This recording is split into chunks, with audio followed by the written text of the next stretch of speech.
What's going on, guys? Firewolf Tech here, showing you guys the ASUS ROG 41.5-inch 4K OLED gaming monitor. I'm gonna go ahead and show you guys all around this massive 138Hz OLED monitor, so let's get it. First thing you're gonna notice is how rich and deep the blacks look thanks to OLED technology, and also how razor thin the display is.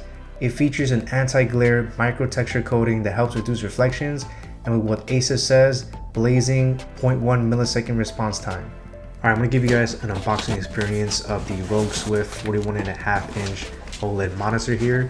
This box is very massive and it's very difficult to open up with just one person. I really recommend having an additional person with you guys. Now, before I show you guys what's inside the box, I want to first show off the main events here. So I'm going to continue unboxing the actual panel here. It's definitely massive. I believe the monitor by itself is like 30 pounds, so it's very heavy. And once I finally am able to kind of take it off the foam piece, I'm going to lay it face flat down. Now don't worry, there are some foam pieces on the bottom. I'm going to tear this out, and that's going to reveal the back of the panel here. And I'm going to flip it over, and I'm going to remove all these pieces of tape here so I can remove the foam piece that's covering up the OLED panel. And now we're ready to lift it up. And definitely looks really nice and thin, and we can see the actual display panel here. Now, I don't recommend holding this monitor like this because this thing is really heavy. Alright, so now that I have the monitor on my desk here, I'm going to show you more of the back side. On the top right, we can see a Republic of Gamers logo, which looks really nice. We have Sound by Harman Kardon, which does have built-in speakers here, which is always a great touch.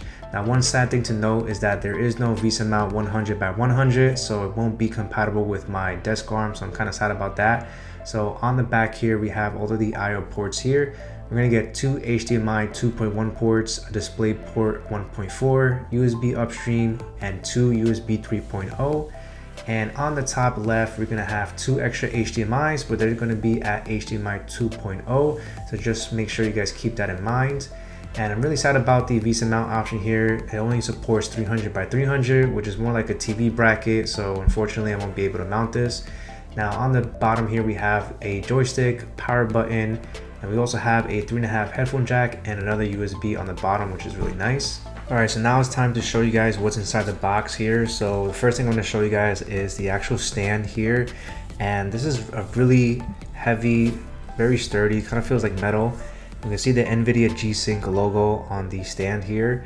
And it just pretty much goes right in the bottom here. I'm just going to set this up. Now it will need 4 screws, which I'm going to show you guys later on.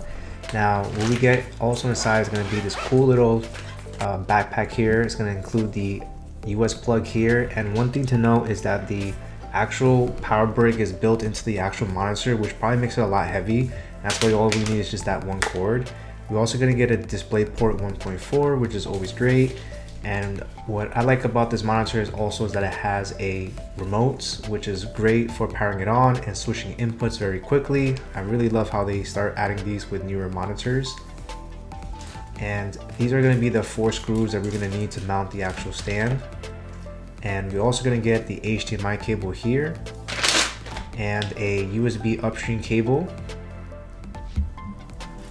And finally, we have deep inside a couple of AAA batteries for the remote.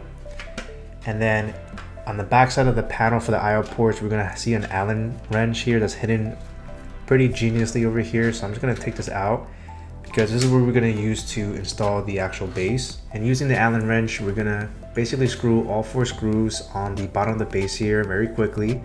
And then it also includes a color calibration testing report, so pretty much letting you know that this has been factory calibrated. And we also get cool little ROG stickers here if you'd like to use those. Alright, so now that I have the mount installed, I'm going to show you guys the backside one more time. Now unfortunately, there are no RGB lighting. I kind of would have loved to see some type of RGB in the back, being that this is a gaming monitor. So let's go ahead and peel off the top plastic that's surrounding the OLED monitor. I'm going to gently peel this off. And once again, this one has an anti-reflective coating, so it has like a matte display. And to be very honest, I don't really think that there's much of an issue there. Some people might prefer a glossy display. Alright, so now that I have it connected to my Mac Studio via Type-C and DisplayPort 1.4, it will detect the fastest refresh rate, which right now is going to be 120 Hz. And it does support HDR over here. I prefer not using HDR though, and it automatically detects the highest resolution as well from 3840 by 2160. So it's really nice. The scaling is automatically adjusted really nicely, so I don't have to upscale it or downscale it, so I do like that a lot. So now I'm going to switch to the PC input here.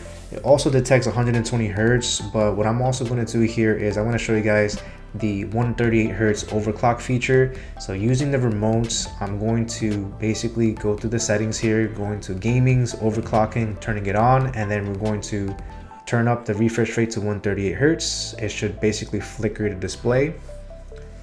And once it turns on, for some reason it automatically blows it up to a scaling of 300%, and for some reason it kind of shows that it's recommended, but right here we can see 3840 by 2160 at the 138 Hertz refresh rate. And I'm just going to scale it back down to 125% because for me that's a lot more comfortable. And now we're ready to start gaming. Alright, so let's dive into this Modern Warfare domination match over here, and let me just tell you that this display is absolutely fire. I mean, OLED is just absolutely beautiful. The 4K resolution is super crisp. The fast refresh rate and the fast response time makes gaming on this look absolutely beautiful and very immersive. I mean, you really got to experience it for yourself. I feel like I can hit all of my shots. Everything looks nice and clear. And one surprising aspect of this monitor is the actual speaker system. I mean, this Harman Kardon sound system sounds really nice for this monitor, and that's one thing that definitely stood out for me. Now, obviously, gaming, you're probably always going to use a headset, but it's good to know that you have really good speaker qualities in case you ever want to use it. I definitely love the sound of it, and OLED is just absolutely beautiful. Alright, so now that we tested the 3080 Ti, it is time to test out the PS5 using HDMI 2.1. Now once I power on the PS5, the display will automatically switch inputs into the PS5, which I love a lot. Now I'm happy to report that this display will support the highest refresh rate of 120 Hertz. Now we can see here under the system settings here, the video output information is outputted at 3840 by 2160. With variable refresh rate supported all the way up to 120 Hertz that you can turn in game. Now let's switch back to the Mac Studio here, which is where I'm going to spend the majority of my time using this monitor. Now what's most important for me is how much screen real estate I'm going to have and how that affects my productivity when I'm using my Mac Studio. One of the programs that I heavily use the most is going to be Final Cut Pro, which I use to create all my content. And one thing I notice about this display is the quality of the text looks really good. Being that it has a really high pixel density, viewing small text looks really good. Now, since this is a 16:9 aspect ratio, for me, the most comfortable amount of windows that I can use simultaneously is 2. Using 3 is a little bit overkill, so I think 2 is perfectly fine.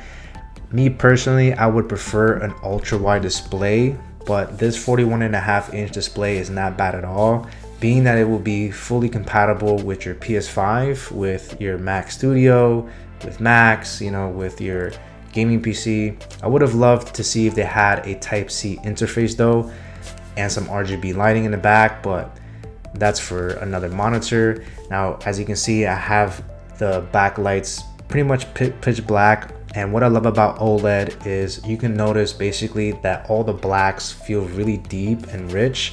There's no other backlighting, which is really annoying with other monitors, and it's just OLED in general is just absolutely beautiful. I really wish that I can mount this on my desk arm. Unfortunately, I'm stuck using the actual, regular stand.